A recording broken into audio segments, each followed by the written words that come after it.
ఎస్ఏక జూబ్లీహిల్స్ లో Telangana CM Revanth Reddy media సమావేశంలో మాట్లాడుతున్నారు. ఇప్పుడు లైవ్ లో చూద్దాం. మేడ్చల్కు వెళ్లాల్సిన ఎలివేటెడ్ కారిడార్లు ఇవాళ మేము తెచ్చి 5,000 కోట్ల రూపాయలతో పనులను ప్రారంభించినాం. కొన్ని దశాబ్దాల కోరిక మొత్తం ఉత్తర తెలంగాణ మొత్తం ఈ 2 ఎలివేటెడ్ కారిడార్ల మీదనే ఆధారపడ్డది. హైదరాబాదు నగరం మొత్తం అటువైపు విస్తరించింది. ఇవాళ 1 కోటి జనాభా ఉంటే 50 లక్షల జనాభా ఆ పక్కనే ఉంది నగరంలో. కరీంనగర్ ఆదిలాబాద్ నుంచి మొదలు పెడితే ఉత్తర తెలంగాణ మొత్తం ఆ 2 ఎలివేటెడ్ కారిడార్ల మీద ఉంది. 10 సంవత్సరాలు మీరు అనుమతి ప్రయత్నం చేయలేదు. కేవలం సచివాలయం కోసం ఆర్మీ ల్యాండ్ని 50 ఎకరాలు ఇవ్వలేదని వాళ్ళతో పంచాయతీ పెట్టుకొని పక్కన పెడితే వచ్చిన 100 రోజుల్లోనే ఆ సమస్యను పరిష్కరించి ఈరోజు ఆ ఎలివేటెడ్ కారిడార్లకు ఈరోజు ప్రణాళికలు వేసి మేము ముందుకు వెళ్తున్నాం. బేగంపేట ఎయిర్పోర్ట్ మధ్యలో నుంచి అండర్ టనెల్ ఈరోజు రోడ్లకు అనుమతులు తీసుకొచ్చిన నేను. ఇవాళ వరంగల్ ఎయిర్పోర్ట్కి అనుమతి తెచ్చినాం. ఆదిలాబాద్ ఎయిర్పోర్ట్కి అనుమతి తీసుకొచ్చినాం. ఈరోజు భద్రాద్రి కొత్తగూడెం రామగుండం ఎయిర్పోర్ట్లకి ఇంకో 2 అదనపు ఎయిర్పోర్ట్ల కోసం ఈరోజు ప్రయత్నం చేస్తున్నాం.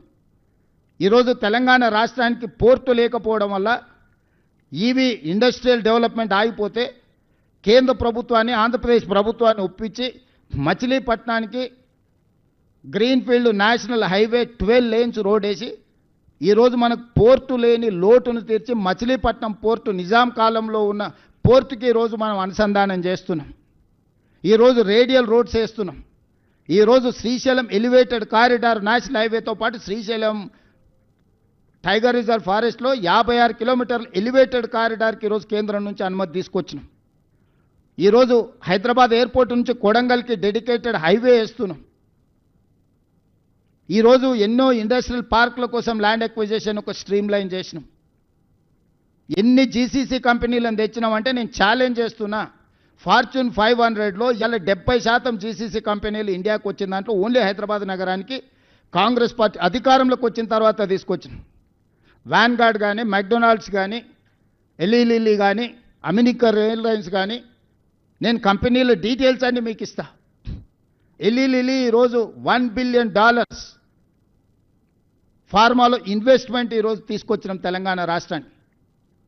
ఈ 2 సంవత్సరాలల్లో మొదటి 6 నెలలు మేము ప్రభుత్వం ఏర్పాటు చేసిన తర్వాత 6 నెలలు పార్లమెంట్ ఎన్నికల్లోనే కాలం గడిచిపోయింది.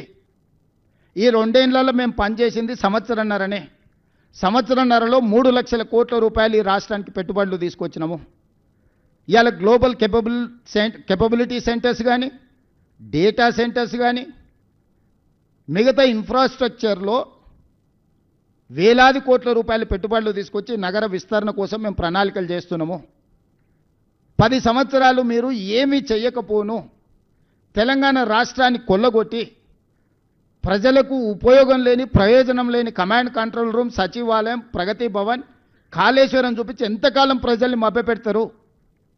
మేము కట్టిన మెట్రో, మేము కట్టిన ఔటర్ రింగ్ రోడ్, మేము తెచ్చిన అంతర్జాతీయ ఎయిర్పోర్ట్, మేము తెచ్చిన ఐటీ కంపెనీలు, మేము తెచ్చిన ఫార్మా కంపెనీలు, చెన్నై నుంచి ఇక్కడికి తరలించుకొచ్చిన సినిమా ఇండస్ట్రీ ఒక గ్రోత్ కారిడార్గా పనిచేసి ఈరోజు లక్షల కోట్ల రూపాయల ఆదాయాన్ని రాష్ట్రానికి తెచ్చిపెట్టి లక్షలాది మందికి ఉద్యోగ ఉపాధి అవకాశాలు మేము కల్పించినాము. మీరు తెచ్చిన సచివాలయంతో ఒక్క పోస్ట్ అన్న అదనంగా వచ్చిందా? మీరు కట్టిన కమాండ్ కంట్రోల్ రూమ్తో ఒక్క పోస్ట్ అన్న అదనంగా వచ్చిందా? మీరు కట్టిన ప్రగతి భవన్ వల్ల ఒక్క ఉద్యోగమైన ఎవరికన్నా వచ్చిందా? మీరు కట్టిన కాళేశ్వరం వల్ల 1 ఎకరాకు నీళ్ళు ఏమైనా మీరు ఇచ్చిండ్రా? లక్షల కోట్ల రూపాయలు కాంట్రాక్టర్లకు ఇచ్చి కమిషన్లు కొల్లగొట్టడానికి మీకు ఉపయోగపడ్డాయి. కానీ మీరు మాత్రం ఆగర్భ శ్రీమంతులైనరు. హరీష్ రావుకు మోయినాబాద్లో ఫామ్ హౌస్ వస్తుంది, కేటీఆర్కు జన్వాడలో 100 ఎకరాల ఫామ్ హౌస్ వస్తుంది, కేసీఆర్కు గజ్వేల్లో 100 ఎకరాల ఫామ్ హౌస్లు, 1000 ఎకరాల ఫామ్ హౌస్ వస్తుంది. మీకు టీవీలు వస్తాయి, మీకు పేపర్లు వస్తాయి, మీకు పెట్టుబడులు వస్తాయి, మీకు వ్యాపారాలు వస్తాయి. మీరు విలాసవంతమైన జీవితాన్ని అనుభవిస్తారు. తెలంగాణ యువతకు మీరు ఉద్యోగాలు ఇచ్చిండ్రా? మీరు నోటిఫికేషన్లు ఇయ్యక, కొన్ని నోటిఫికేషన్లు ఇస్తే ప్రశ్నపత్రాలు పరీక్షలు నిర్వహించకపోవడం, కొన్ని పరీక్షలు నిర్వహిస్తే ప్రశ్నపత్రాలు బజార్లలో పల్లి బఠానీలలాగా అమ్ముతుంటే 2011 తర్వాత 2025 వరకు గ్రూప్ 1 ఉద్యోగాలు మీరు నిర్వహించకపోతే, నేను వచ్చిన తర్వాత group 1, group 2, group 3, group 4, medical and health, police department, సంవత్సరంన్నర తిరిగే లోపల 70,000 ప్రభుత్వ ఉద్యోగ నియామకాలు చేపట్టి నిరుద్యోగ యువకుల సమస్యను మేము పరిష్కరించినాము. ప్రతి ఉద్యోగి మేము ఇచ్చిన వాళ్ళ వివరాలు ఈరోజు మీడియాకి ఇస్తాం మేము ఎప్పుడు కావాలంటే అప్పుడు. ఇట్లాంటి తప్పుడు మాటలు మాట్లాడతారని ఎల్బీ స్టేడియంలో శిల్పారామంలో ప్రజల కళ్ళ ముందు 562 మంది గ్రూప్ 1 ఉద్యోగాలు, ఇలా దాదాపుగా డిఎస్పీలు ఎంతమంది ఉన్నారో 120 ఆడపిల్లలు ఎంతమంది డిఎస్పీలు ఉన్నారో ఇలా పేపర్లలో రాశారు. గ్రూప్ 2లో 783 మందికి మీ అందరు సాక్షిగా నేను నియామక పత్రాలు ఇచ్చిన. మెడికల్ అండ్ హెల్త్ కావచ్చు, పోలీస్ డిపార్ట్మెంట్ కావచ్చు, టీచర్లు 60 రోజుల్లోనే 11,000 ఉద్యోగాలు నోటిఫికేషన్లు ఇచ్చి పరీక్ష ఫలితాలు ఇచ్చి నియామక పత్రాలు అందజేసిన. ఈరోజు స్పోర్ట్స్ యూనివర్సిటీ మీరు స్పోర్ట్స్ని కంప్లీట్ నిర్లక్ష్యం చేశారు, మూసేసారు. ఏందయ్యా కేటీఆర్ ఈ నగరానికి తీసుకొచ్చింది ఒక గొప్ప వరం అంటే గంజాయి డ్రగ్స్.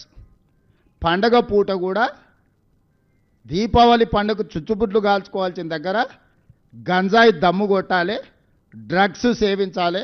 ఈ నగరాన్ని ఒక డ్రగ్స్ అడ్డాగా కేంద్రంగా మార్చింది కేటీఆర్.